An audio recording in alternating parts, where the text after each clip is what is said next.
Hi, everybody. I'm the civil servant, so I don't know if everybody knows the format of this night, but there's an activist, an artist, an academic, and I'm the civil servant. And I've often called myself an accidental politician. With tongue-in-cheek, I've said, sometimes the leader is the only one who forgets to step backwards when a group is asked, will someone please step forward and take the lead? 2 genders, 12 words, 15 politicians, a 90-minute debate. Man, oh man, things can get complicated quickly at City Hall. Those words were written by Pat Maloney in the London Free Press at the end of February 2015, after a meeting of the Strategic Priorities and Policy Committee, a committee made up of all members of City Council. It was the last of several meetings that we had set aside for the development of our strategic plan, City Council's playbook for the next 4 years. Back at our first meeting, the managing director guiding us through the process said something that stuck with me. She said, if something isn't in the strategic plan, it won't even be considered. We'd been at it for weeks. Our goal was to have it complete within 100 days of taking office, and that deadline was upon us. But at the 11th hour, a newly elected rookie councillor and deputy mayor threw a monkey wrench into the whole thing. I proposed an amendment consisting of those 12 words to which Pat Maloney alluded in the opening line of his story. Looking back now, I see how idealistic I'd been because I really wasn't anticipating any problem, and certainly not the reaction I got from some of my colleagues. And what were those 12 words? Consider a gender lens during the development and execution of new policies. In making my case, I said, City Hall needs to be a leader. We need to send a signal to the community that the glass ceiling that exists at 200 Dufferin Ave simply isn't acceptable. We need a gender lens to guide our policymaking, especially but not limited to hiring, recruitment, and promotion. My most vocal opponent called the tone of my comments offensive. He even accused me of turning the debate toxic. Another councillor walked out in fury, skipping the vote altogether. And yet another later explained his no vote by saying he felt that city staff were worried that this addition to the strat plan could drastically alter how City Hall conducts business. Well, yes. That was the whole point. As described in the Free Press story, there was a very long debate, heated at first. But the councillors who spoke in favor of the amendment outnumbered those opposed by a margin of 5-1, and it passed easily. In my final remarks, looking around at the men supporting the amendment, all under the age of 45, and the few who were opposed, all over 55, I commented that the whole dispute appeared to be more generational than gender related. I can tell you now, that comment didn't earn me friends. Later, in an attempt to mend fences, I told one of my colleagues that I actually understood the argument from his point of view, since we weren't too far apart, generationally speaking. I told him, I think the men of his generation see how far we've come. But the younger ones, they only see how far we still have to go. And because good policy often leads to even better policy, in our new strategic plan completed earlier this year, Council added a 5th strategic area of focus, creating a safe London for women and girls. Truthfully, this came about thanks to intensive community engagement, especially with organizations like the London Abused Women's Centre and ANOVA, groups that work every day on the front line with women at risk. They pushed us hard for this edition, and I'm very happy with the result. It's ironic that the gender lens debate happened in early 2015. It was less than 8 months later, in November, when a newly elected Prime Minister was asked why having a gender-balanced cabinet was important to him. As you all know, he replied with a shrug, because it's 2015. Well, it's not 2015 anymore. We're 5 years further down the road, and what progress have we made here in London? Back when I first moved that amendment to the Strat Plan, I remember looking out from my council seat at the 2 rows in front of me where the members of the senior leadership team, the SLT, sit. These are City Hall's highest ranking civil servants. At that time, women occupied only 3 of the 10 seats facing me, even though there are a lot of women working at City Hall. In fact, they probably outnumber the men. So why weren't more women reaching the SLT level? Today, in 2020, there are now 5 women on the SLT, including the city engineer, the city treasurer, and the most senior position, the city manager. So on the administrative side, we've made excellent progress. On the political side, it's a different story. In each of the last 2 elections, 4 women councillors were elected, representing 26% of elected officials.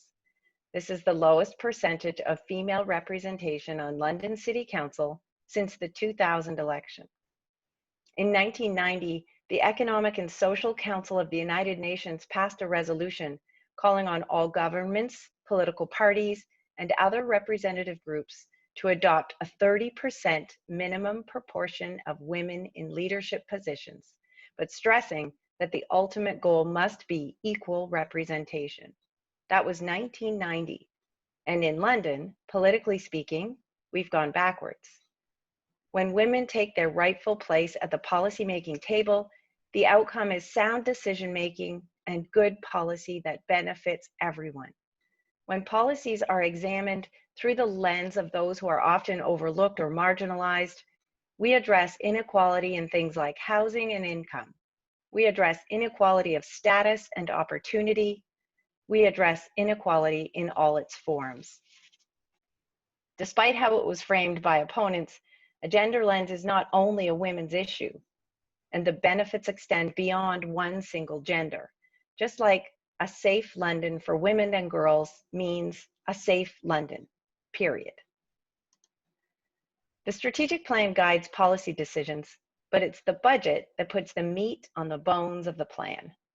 At the beginning of March, just 29 days ago, if you can believe that, Council passed our 4-year budget, and I wonder if people really understand the magnitude of this budget.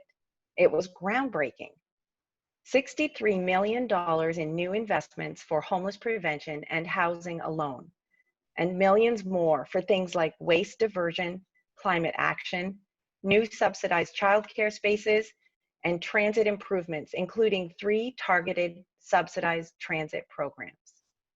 At first, I wondered why we hadn't passed this kind of budget during the previous term of council. Back then, 11 out of 15 of us were rookies, half under the age of 40. 2 were in their 20s. We were idealistic and ready for change. Collectively, the 2014 to 2018 council could have been the most progressive council London's ever seen. But when it comes to budget making, idealistic or not, progressive or otherwise, the starting point for all budget deliberations is the draft document that city staff prepare. It's huge and complex, literally 6 inches thick. It lands on our desks with a thud in December, and we're under immediate pressure to get it done within a pretty short timeline. You want to know why I think budget 2020 to 2023 was so different? Quite simply, our starting point was different. City staff brought us a very different draft document. After reflecting on this for the past few weeks, I can't help but see a connection to the significant change that has taken place at the senior leadership level at City Hall. Consider this. In general, when women are well represented in senior decision-making roles, the result is policies and funding to support things like childcare, public transit, poverty and homelessness, and environmental issues. All of the things that received significant funding increases in this budget. At the end of the day, funding and policy will reflect the biases of those holding power. It can't be an either-or situation, though. We have to have equality on both sides of the policy table. We've made significant progress in London on the administrative side, and now it's time to move the bar on the political side too. So what's my call to action? To all the women listening, figure out what's important in your community and to you personally. Talk to people, ask for advice, and then you just go for it. Run for office. And if you simply can't bring yourself to do it, then talk to other women about running. Talk to your friends, your sisters, your mothers, and your daughters, especially your daughters. Talk about what's going on in your schools and in your neighborhoods. Never stop talking. To everyone else, please support a woman running for office. I can't say that enough. That means so much more than a vote, although voting is really important. Serious candidates need your money, your time, and your expertise. And this is especially crucial at the municipal level. Running a local municipal election campaign is hard work, and it can be lonely. There's no party behind you. It's all on the candidate and whatever supporters she can gather around her. I'm here because of the people who pushed me to run and then campaigned with me, providing encouragement and support every step of the way. Above all, we can't be complacent.